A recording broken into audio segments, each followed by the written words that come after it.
Hello YouTube, and welcome to the mysterious little channel that wasn't there yesterday, but just so happens to have exactly what you were looking for. Or as I like to call it,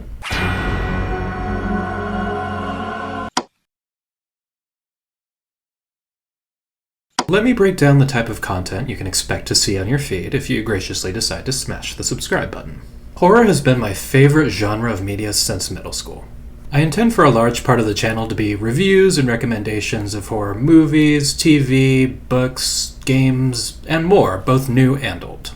I'd also like to do retrospectives on topics that interest me, like directors, the history of horror in the film and publishing industries, and the fan culture around the genre. I have a major thing for horror fanzines as well. I'd like to do a video tour of some of the ones that I'm lucky enough to own. As for the camp and cult in the channel name, right next to the part of my heart carved out for horror is where I keep my love for everything so bad it's good, so bad it's bad, exploitation, the obscure and lesser appreciated works of the world, and the just plain weird. Now, these qualifiers do often overlap with horror, but there's quite a few non-horror oddities that I want to promote and review on my channel. I think the best way to demonstrate is to just hop right into the next portion of the video. Today I'm going to be reviewing every movie I watched this last month. We got new movies, old movies, horror, comedy, action, aliens, post-apocalyptic Australia, and more.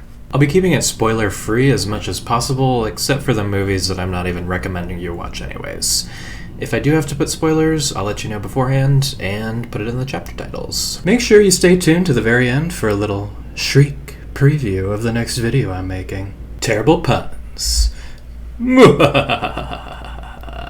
Okay, first movie I'm going to be talking about is Nope, from July of this year, directed by Jordan Peele. No. Hell no. Yeah, no. Starring Keke Palmer and Daniel Kaluuya as a brother and sister dealing with the death of their dad in what appears to be a freak meteorological phenomenon. Faced with the potential loss of their family ranch and Hollywood horse handling business, the siblings hatch a plan to turn things around that hinges on capturing the unidentified flying object menacing their home on film. Undeniable proof of aliens on camera. The Oprah shot. How much you'll enjoy Nope depends on how much you vibe with the two lead performances. The movie spends a decent chunk of time establishing their motivations and dynamic before moving into a more intense second act. And I really enjoyed this movie. I really felt for Em and OJ, who were each struggling with loss and feeling adrift in their own way. Keke Palmer has this magnetic social butterfly energy that she translates perfectly from her real personality to her on-screen character.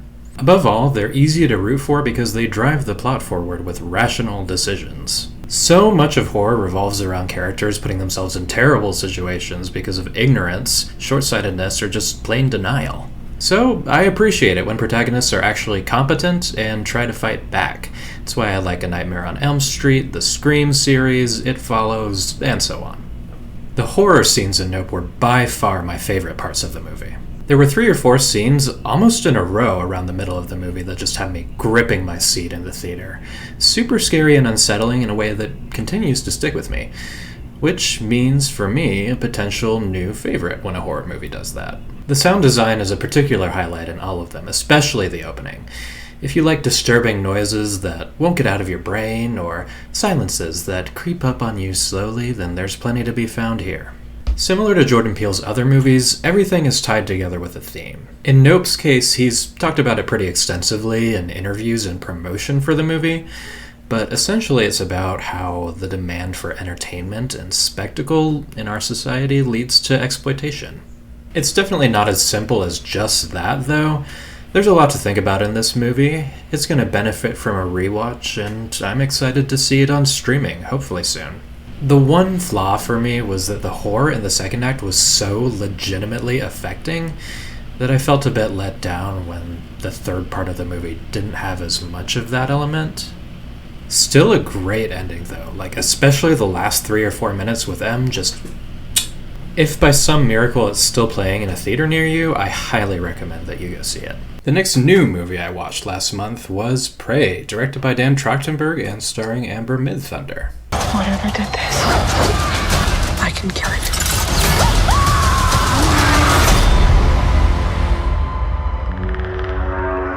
Prey is the latest entry in the Predator franchise, released directly to streaming on Hulu. The film takes place in 1719 in the Great Plains region of America, following a young Comanche woman trained as a healer but seeking to prove herself as a hunter. Why do you want to hunt? Because you all think that I can't. And what could be better for a first hunt than a giant bloodthirsty alien strong enough to throw a bear around like a rag doll? And in case you didn't know, that was sarcasm. Honestly, I'm really surprised that this didn't get a theatrical release. I mean, it is wild to me that you can go see Smile in theaters, but no, the latest Predator franchise entry in Hellraiser you have to see on Hulu if you want to watch it. The action in the movie is the main reason to watch it. It's tightly paced throughout with some memorable set pieces. There's a little bit of plot armor on the heroine's side, but nothing outside of the standard for the genre. There's a significant amount of effort put into costuming, props, set design, and background details that make it seem like they really cared about showing the Comanche culture. The Predator itself looks awesome. The entire suit is practical from what I've read, except for the face flaps, which are animatronics with a CGI overlay. It adds a physicality and weight to the creature and its motions in a way that's really helpful when you're trying to make something scary because of just how big and hulking it is. The cat and mouse between our main character Naru and the Predator had me engaged, but I also found myself liking her character arc. She has all the skills it takes to be a hunter, she just has to get through her own doubts and insecurities and fears before she can really do it. No characters comment on this explicitly in the movie, but I thought it was interesting how they showed the contrast between the Comanche culture, where they have to hunt to survive, and the Predator, basically the equivalent of a cocky, big game trophy hunter. Then further kind of comparing the Predator to the colonialists, the French fur trappers coming in, hunting all the bison. There were a couple parts that took me out of it. The CGI animals were pretty wonky, and the part with the berries and the thermal scanner stretched my suspension of disbelief just a little bit too much for my tastes. But overall, it's a good, solid action movie. I'd definitely recommend checking it out, especially if you already have Hulu. Now on to the last movie from this year that I watched last month. That's right, it's time for crimes, and not just any ordinary crimes. Crimes of the future.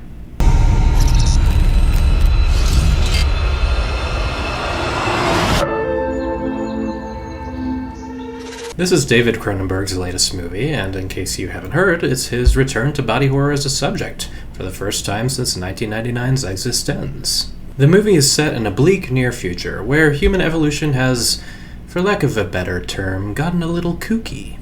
People have developed way higher resistances to pain and infection, concurrently with biotechnology rapidly advancing, leading them to do things like self-mutilation, extreme body modification, and consensual surgery without anesthesia for art and, just for funsies.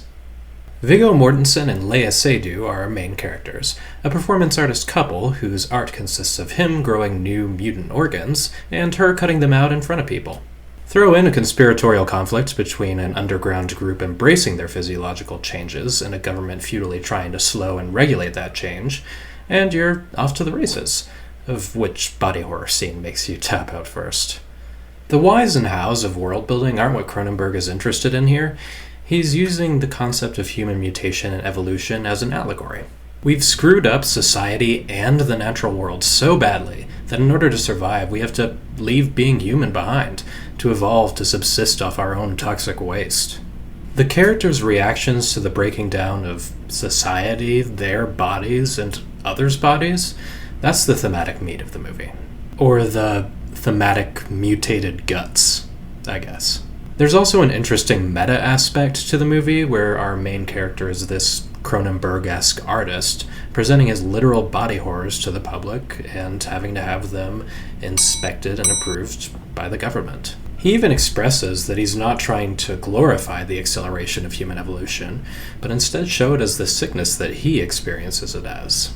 A pretty common shared thread in Cronenberg's works, showing the pitfalls of industrialism and technological transhumanism.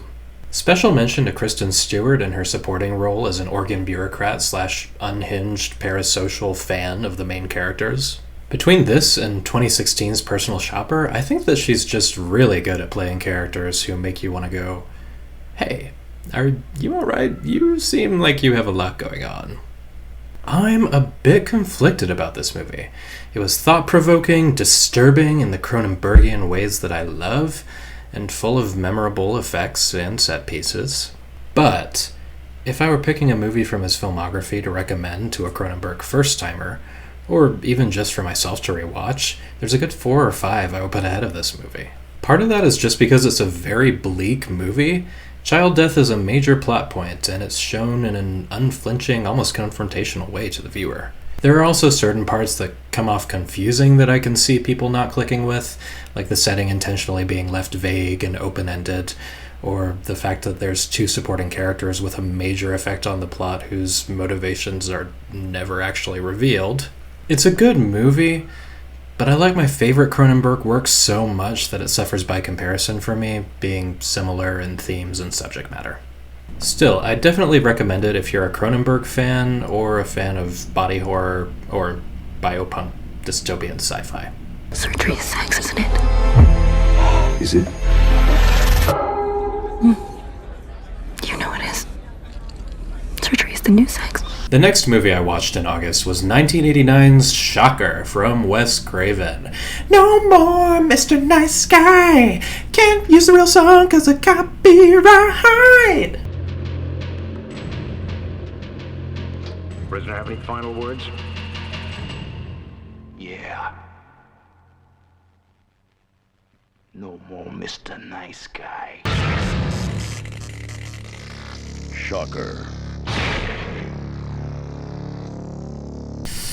Yeah, the biggest shocker of this movie was that I watched it all the way through without pulling out my phone or my Switch. Starring Peter Berg as Jonathan Parker, college football star, but don't worry, you won't need to remember either of those names. Oh my god, I didn't see you there. You make absolutely no impression at all. This guy has all the charisma of a board of plywood, and his idea of a reaction shot is furrowing his brow or letting his mouth hang open a little before he screams. But I'm getting ahead of myself. Shocker isn't even really about its protagonist. It was intended to serve as a franchise starter for the villain, Forrest Pinker, played by Mitch Pileggi. In case you couldn't tell from my tone, I didn't really find this movie worth my time or yours, so spoiler warning for the rest of the review. Pinker is a devil-worshipping TV repairman serial killer terrorizing the LA suburbs. He kills Jonathan's foster mother and sister, after which Jonathan develops a telepathic dream connection between the 2 of them. Jonathan and his cop foster dad nearly apprehend Pinker with the power of telepathic dreams, but he escapes and kills Jonathan's girlfriend in retaliation. They finally manage to catch him, and Pinker gets sent straight to the electric chair, but a deal with the devil has given him poorly defined electricity powers, including the ability to possess people's bodies and continue his killing spree. Everything about this movie smacks of trying and failing to recreate the success of A Nightmare on Elm Street. Wes Craven even says as much himself in the making of featurette. Forrest Pinker is designed to retire Freddy Krueger. Unfortunately, it feels like they copied all of the elements that made the later Nightmare sequels bad while ignoring what made the original good. Craven tries to make Pinker a campy one-liner machine like Freddy, while also having him be genuinely scary and intimidating. But Pinker's crimes are so heinous that all you can think while watching him chew the scenery is, why are they trying to make me laugh at a guy who just home invaded and murdered a bunch of innocent women and children? I think they had a critical failure to realize that most of the popular horror franchise villains have unsympathetic victims. Not to mention, it makes no sense to have No More Mr. Nice Guy be his cool theme song. That song is for when a nice guy stops being nice, not for a guy who's never been nice in his life and looks like he pushes grandmas into traffic for fun. The tone is messy and inconsistent throughout the movie. It starts as this dour, bloody serial killer story, but by the end it's turned into Fairly Odd Parents Channel Chasers, complete with a magic remote.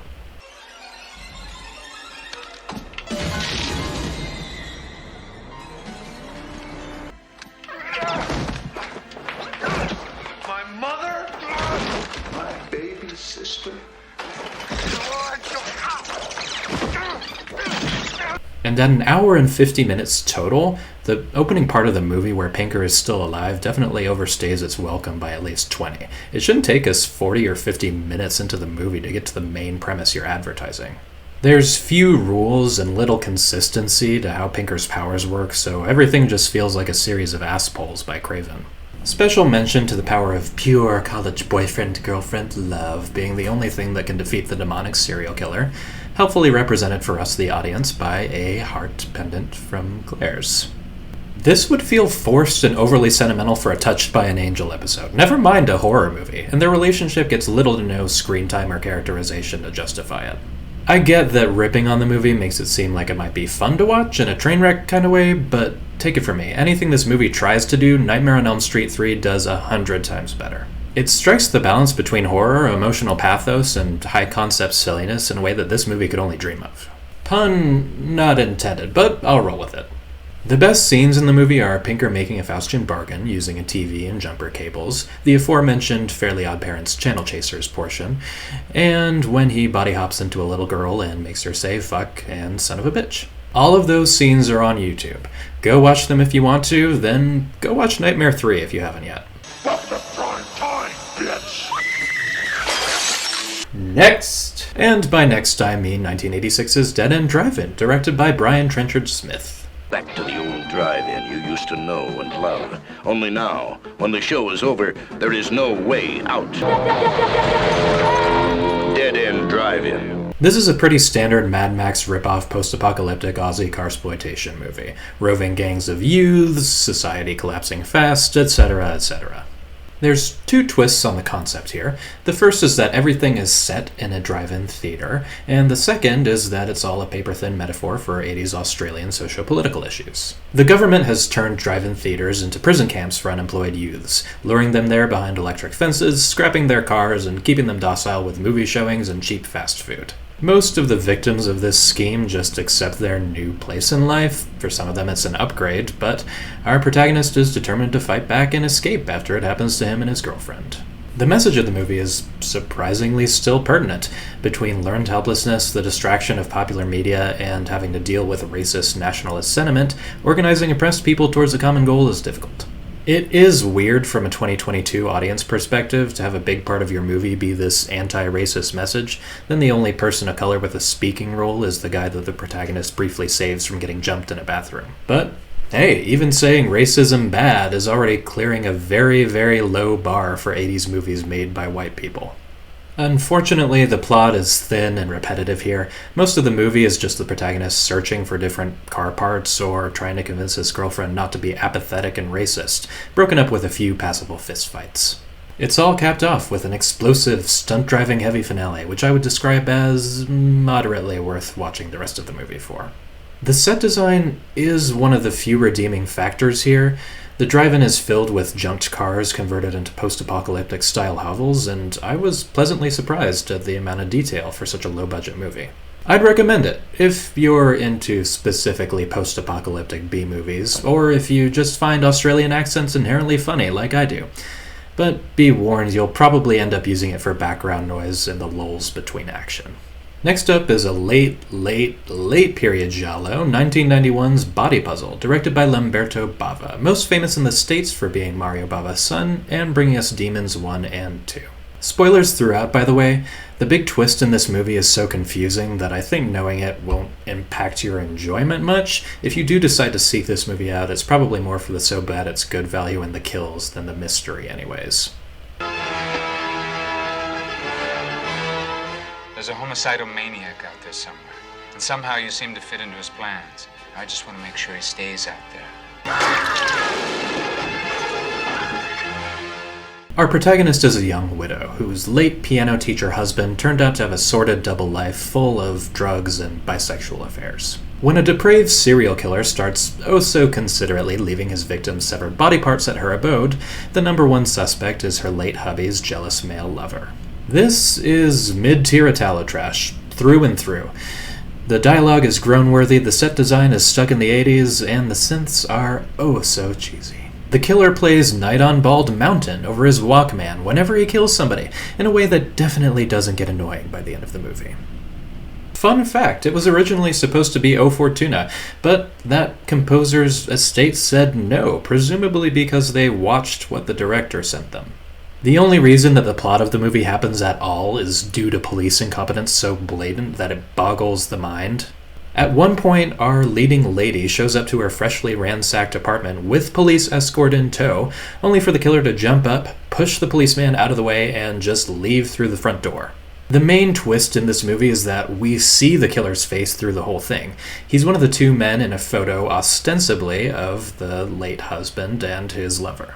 The issue here is that the detective on the case never actually bothers to confirm who's in the photo, something that takes 5 seconds of him asking the protagonist. This is why it takes him until the end of the movie to figure out that the assumed killer was actually the protagonist's brother, seeking to piece back together him and the late husband's mutual gay lover, whose body was mislabeled as the husband's at the morgue and shipped off for organ donations. If that sounds extremely confusing and contrived to you, it's because it is. The main reasons to check this movie out are the murder scenes, which are bloodless for the most part, but still inventive. If there's something that carries over from the far better Demons movies, it's Bava's ability to portray a kill with intensity. There's a Jaws-esque underwater knifing in a public pool, a claustrophobic bathroom scene where he clambers over the divider to lop a woman's hand off into a toilet, and in the most audacious one, he slashes up a teacher in front of a classroom full of blind kids. I recommend it if you're into the idiosyncrasies of Italian B-movie trash. I know I certainly am. If you're looking for a giallo movie that's actually scary and or well plotted, well, just subscribe to my channel. I'm pretty much guaranteed to make a top 10 list about them at some point. Continuing on, we have 1975's Switchblade Sisters, a girl gang exploitation flick directed by Jack Hill. Unlike the last two movies, I can actually fully recommend watching this one, and it is on streaming, on Shudder specifically. I do feel the need to put a content warning for this movie specifically, though, because of the sexual assault scenes in it. There's 3 of them. There's no nudity in any of the scenes, and it's all presented as a serious transgression that the girls try to correct with violence, rather than in a male-gazy type of way, at least to me. Hi. I've just been going through the original script for Switchblade Sisters, and it's a gem.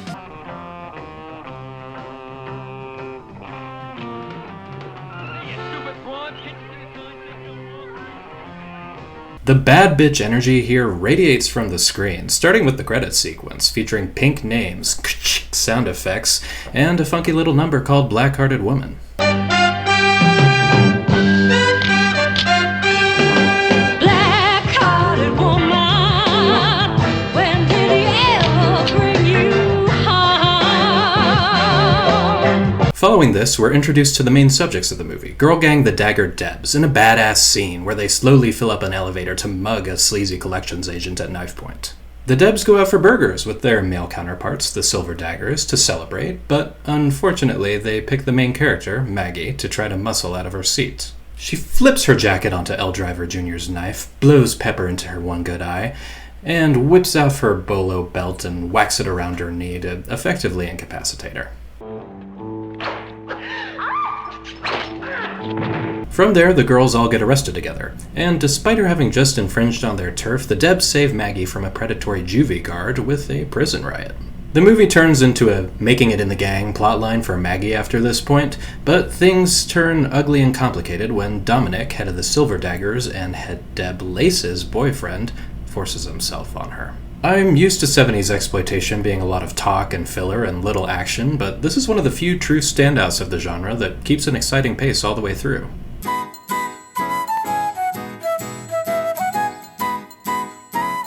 Even when somebody isn't actively getting their face pushed in on screen, Robbie Lee really carries the movie with her performance as Lace. She has this balance of softness and steeliness that helps make a point often overlooked in other gangsploitation movies.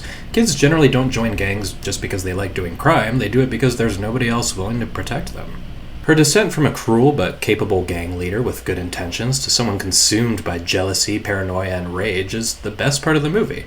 Well, the best part of the movie not involving knife fights or armored Black Panther mobiles. The main character's arc is more whatever to me. In fact, it's strange how quickly she flips from not wanting anything to do with any gangs to being willing to risk her life to join, protect, and lead one. But it's a small complaint in the face of a gonzo girl jam with as much wild action as this. Don't go into it expecting a feminist masterpiece. All of the girls aren't ever portrayed as anything but straight, and homophobic slurs are thrown around loosely. It's still a highly fun outing that I would recommend, and a new favorite in the exploitation genre for me.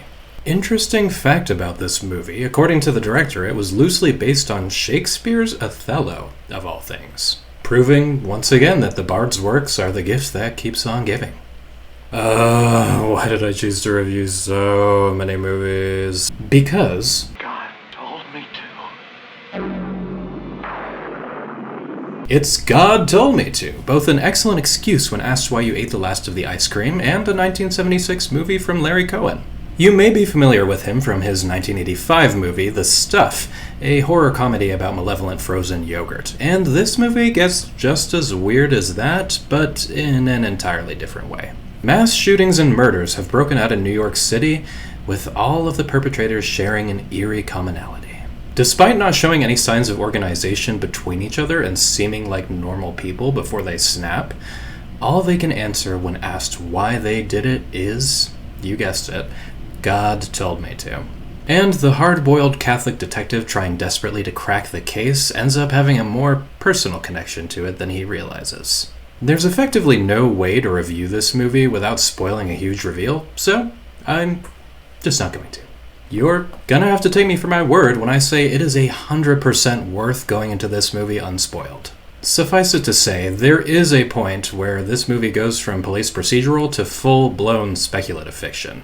And when that shift comes, you may have guessed the cause for the murders, or, like me, you may have been completely wrong, and get your mind blown. The central mystery of the film and the creepy, paranoid atmosphere were enough to keep me hooked, but to its credit, it also looks really good. There's some great on-location city cinematography in the first part of the movie, and through the climax, there's striking use of colored lighting and black and white flashbacks. It's on Shudder right now, and if you don't have that, it's free on Pluto with ads. Don't look up spoilers, don't look at the comments to spoil yourself, just go and watch it, thank me later, or leave vitriolic comments, a comment is a comment. Now for the final movie I'll be discussing today, we're bringing it back a little bit closer to the present with 2017's Dave Made a Maze, directed by Bill Watterson. Not that Bill Watterson from Calvin and Hobbes, I looked. Hey! What the? Hey, baby! Welcome home! What is this? I built a labyrinth. Have you been working on this all weekend? I'm lost. It's cardboard. I know, but it's much bigger on the inside. If you're a compulsive Amazon Prime video browser like me, there's 100% chance that you have been jump scared by these two words appearing in front of a movie. Your fight or flight instincts activate and you click away immediately to avoid watching 10 minutes of obvious drone shots and actors who couldn't land a community theater audition. I say 10 minutes because that's the longest that I've made it through anything that this bottom-of-the-barrel distribution company has put out. Until now. I'm not going to pretend that Dave Made a Maze is a masterpiece of writing with deeply affecting characters, but I will recommend that you watch it, if only for one major reason. That being the absolutely fantastic set design and effects work. The title explains the plot here pretty well. Dave is a 30-something creative slacker type who's insecure in his life and relationship because his friends have successful careers or podcasts. He starts building a cardboard maze in his living room. It gets bigger on the inside than on the outside, and by the first shot of the movie, he's completely lost in there. Tearing it down isn't an option, and so a party sets forth. And from here, it turns into a cross between House of Leaves and that Ed, Edd and Eddy episode where they build a city out of cardboard. I couldn't find out from my research if digital effects were used, but everything looks nearly 100% practical. The creatures and rooms of the maze are so visually inventive and beautiful that those aspects of the film by themselves made me feel that watching this was worthwhile. Something I did read on IMDb is that they had to dumpster dive for almost all of the cardboard after a deal with American Apparel fell through, and there was only room on the set for 2 rooms of the maze to be built at any given time, which makes the amount of detail and effort put into any given set piece even wilder to think about. They literally turned trash into treasure. It does seem they knew that they had more to present with the visuals than with the characters, and then chose to focus on that. Outside of Dave and his girlfriend Annie, the characters are stock and one-dimensional, serving to enable jokes or cool kill scenes. Dave's struggle is a relatable one, but there's not much else memorable about him or Annie either. The emotional climax of the movie is her forgiving him for his annoying but understandable escapism, and him forgiving her for not being super supportive all the time. Minor gripes compared to the aggravated cardboard minotaur and the person-eating maze, but hey, good on them for working it out. From looking on JustWatch.com, it's available on Prime Video, Paramount Plus, or for free on Tubi or Vudu. Go in with your mind-altering substance of choice and prepare yourself for 80 minutes of DIY indie film fun. That's everything I got for today. If you're asking why a video about movies I watched in August is coming out almost in October, it's because it was my first time making a video ever, and this shit is hard. If you actually made it all the way to the end of this video, then thank you. It means a lot to me that my silly little jokes and reviews and such were appreciated by anybody. Please leave a like and subscribe. It would really help my channel grow, and it might also help me buy a camera that doesn't have autofocus. Leave a comment if you agreed with anything I said, if you disagreed with anything I said, if there's any type of content you're interested to see in the future, movies to suggest for me to review, or books or games. Speaking of which, didn't I promise you a sneak preview?